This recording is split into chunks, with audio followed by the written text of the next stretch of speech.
This story is called The Three Little Pigs by Bonnie Dobkin.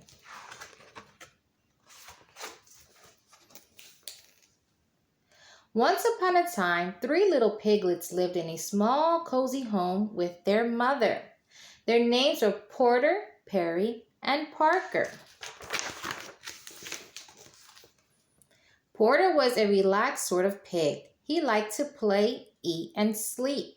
Perry was a creative type of pig. He had lots of ideas, but he didn't always finish what he started. And Parker was a thoughtful little pig who worked hard and did everything just the way he was supposed to. This kind annoyed his two brothers.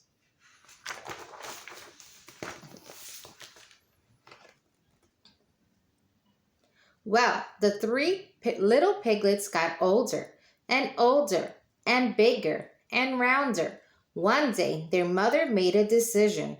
"You've grown too big for this little house," she said. "It's time for you all to go off into the wide, wide world and build homes of your own." So the three pigs packed their bags and got ready to leave their too cozy home. "Any advice for us, Mother?" asked Parker. "Why, yes," said their mother. "Watch out for that no good big bad wolf who's always skulking around. And remember, always work hard. Remember to plan, and whatever you do, do the best that you can." The three pigs kissed their mother goodbye. Then they trotted out of the house, down the road, and out of the village. Before they had gone very far, they came to a big field full of golden haystacks. "You know," said Porter quickly, "I think I'll build my house of straw. It's a nice color, and the house will be easy to build." "I'm not sure this is a good plan," said Parker. "Will it be warm enough? Will it keep out the rain? What will happen when the wind is strong?" Porter rolled his eyes. "It will be a great house," he said, "and I'll still have time to play when I'm done." "Then good luck to you," said Perry and Parker, and they continued down the road. Soon, Parker and Perry came to a shady grove of trees. "You know," said Perry, "I think I'll build my house of logs. Logs are strong and I can paint them different colors." "That sounds like a plan," said Parker, "if you finish what you start."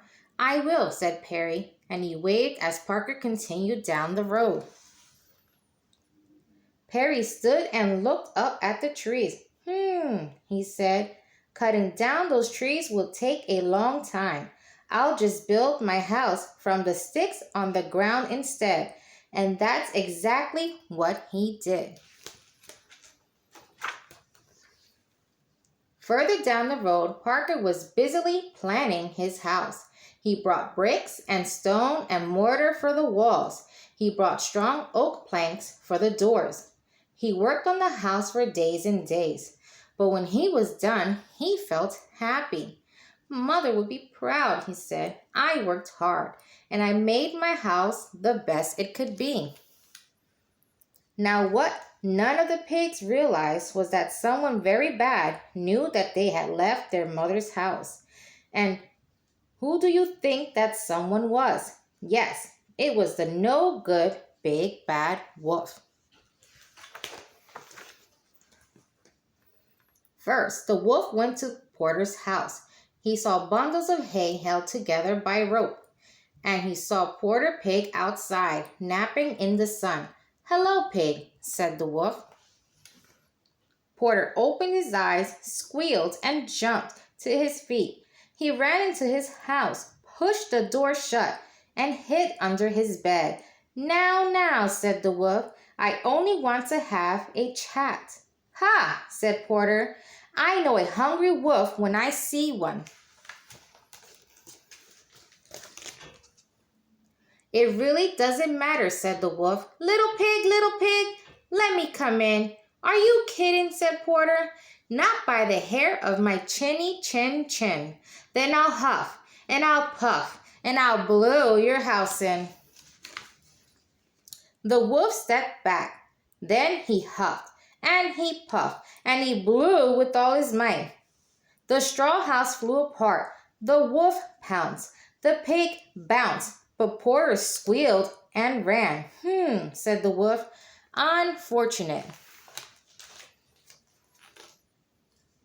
The next day, the wolf decided to try again. He strolled down the road until he saw a flimsy house made of sticks and twigs. Perry was lying in a hammock outside. "Hello, my little piggy," said the wolf. Perry jumped up in fright. He ran inside his shaky house and pushed a dresser against the door. "Ha!" said the wolf. "Does he really think that's going to help?" He cleared his throat. Little pig, let me come in." "No way," said Perry. "Not by the hair of my chinny chin. Then I'll huff, and I'll puff, and I'll blow your house in." The wolf stepped back. He took 2 huffs, and he took 2 puffs, and then he blew with all his might. Sticks and twigs swirled in the air. The wolf pounced. The pig bounced. But Perry squealed and ran. "This just won't do," said the wolf. But the wolf knew there was still one more brother to visit. He strolled down the road until he saw a house made of stone and brick. Parker was digging in a garden outside. "Hello, friend pig," said the wolf. "Don't you friend pig me," said Parker. "Leave now or you'll be sorry." "I doubt it," said the wolf. Parker went inside and slammed the door. The wolf heard 3 locks locking and 4 shutters slamming. He stood back. Little pig, let me come in." "Not by the hair of my chinny chin. Then I'll huff, and I'll puff, and I'll blow your house in." "Go ahead and try," said Parker. Then the wolf huffed 3 times. He puffed 3 times. And then he blew with all his might. Nothing happened. "That's a surprise," said the wolf. Now he huffed 4 times, and he puffed 4 times, and then blew again with all his might. Still nothing. The wolf tried again, and again, and again. "This is not going at all the way I expected," he said.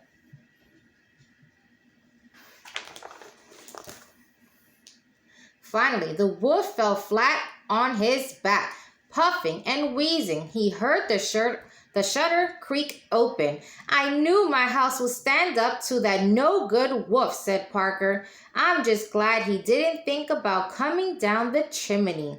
The shutter slammed shut. "The chimney," whispered the wolf, springing to his feet. Of course. He sneaked to the side of the house and saw a pile of boxes stacked against the wall. "This makes it even easier," he chuckled. He climbed up the boxes. He crept across the roof. Then he jumped into the opening and slid down the chimney.